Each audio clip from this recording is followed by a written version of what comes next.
Our Prosperity Team, it's Dr. Money coming to you from the Prosperity Corner of the Universe. Today, I want to talk about the process of manifestation. So the first thing that if we want to manifest something, the first thing we have to know when we want to manifest something is we want to know exactly what we want. Do we have a clear picture to what we want, and are we committed to what we want? When I was very young, I used the law of manifestation a lot, and I had a home. I carried around a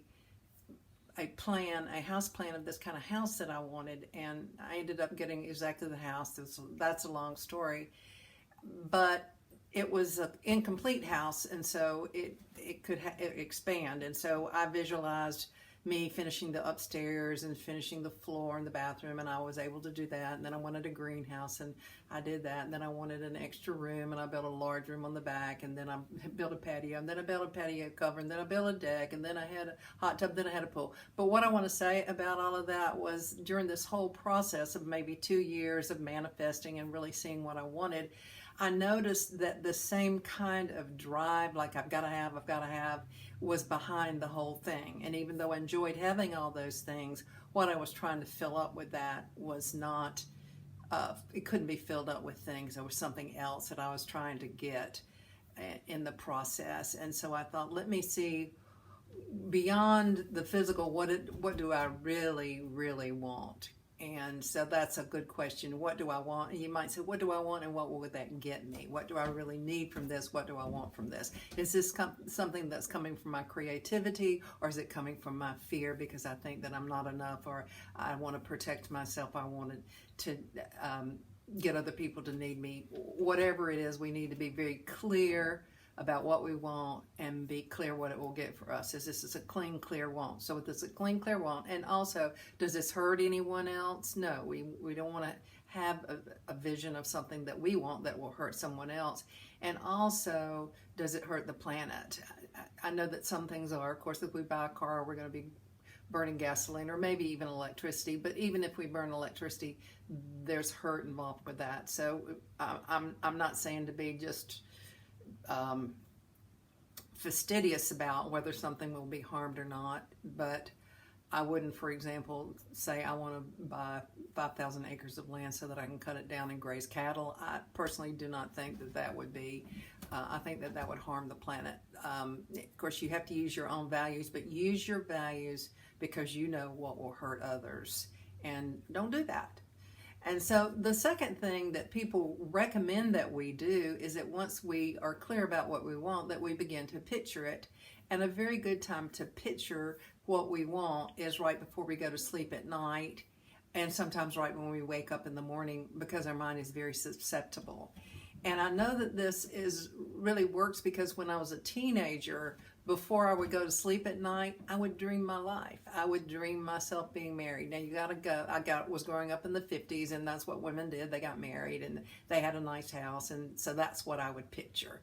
And my parents were divorced, and to me, the idea of having a family and a home, and a vacation and a nice car, all of those things were really important to me. And so I would lie in bed and I would picture a wedding ring on my finger, and I would picture me having a beautiful home, and I'd picture all these things. Now, I didn't know anything about the law of attraction then, but I did know about dreaming, and I would dream and imagine all these things. And by the time I was 25, I had everything I could imagine that I ever wanted. And that's pretty young to get everything that you wanted. And of course, things changed, but I didn't realize until later that I was really drawing these things into my life. But at the age of 25, I had a nice home in a country club subdivision, was a member of a country club, drove 2 really nice cars, traveled, and again, I found that this wasn't exactly what I wanted, but at the time it was. I mean, when I was young and that was what everybody was doing, that's what I wanted to do.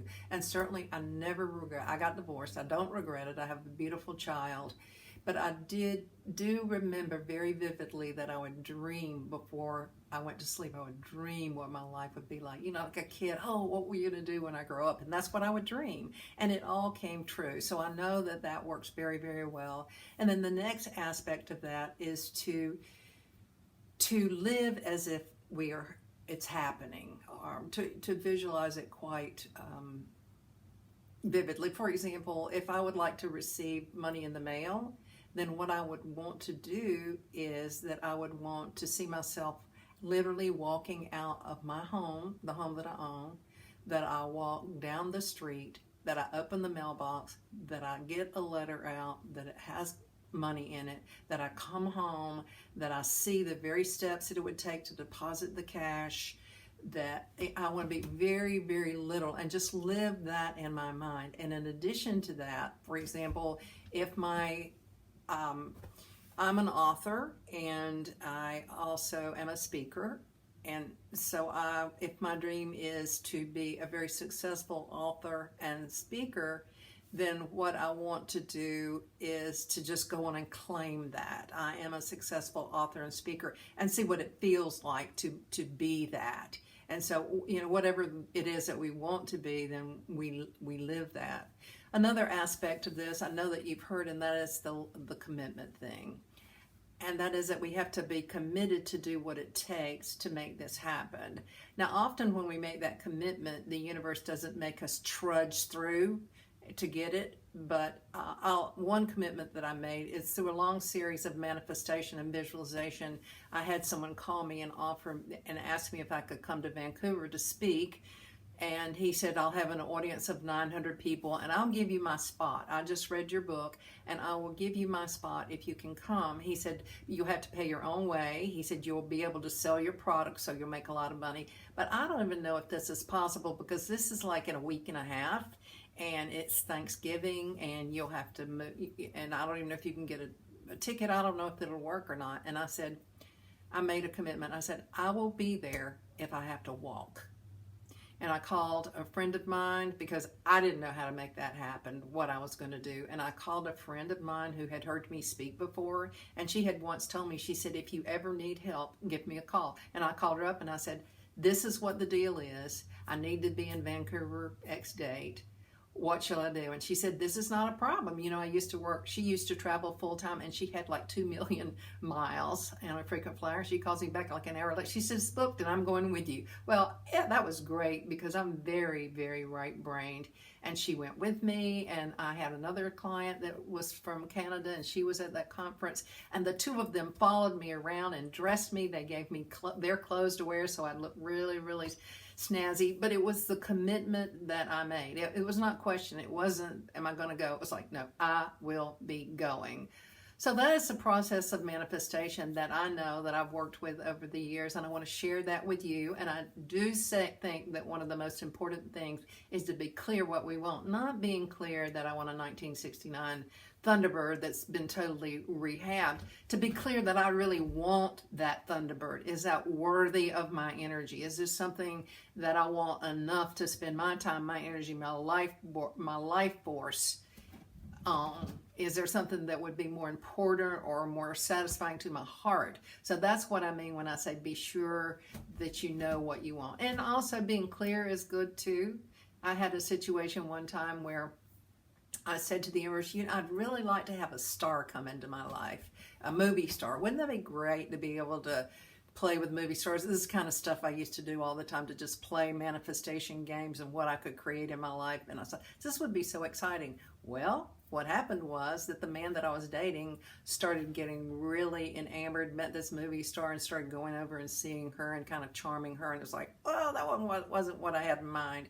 So manifestation is tricky. Sometimes if we're not very specific about things that we want, I could have said, I would like to have a movie star come into my life in harmonious ways. So when we manifest things, we always want to say for the highest and best outcome, and this occurs in harmonious ways.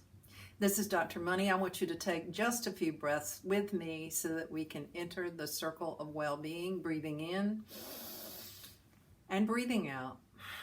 Knowing that as we breathe in, we receive for ourselves all the good the universe has for us. And as we exhale, our intention is that all beings receive the same good for themselves, the good the universe has for them. Breathing in and receiving, and breathing out and giving to others. Again, this is Dr. Money. And I want you to know for sure that I love you.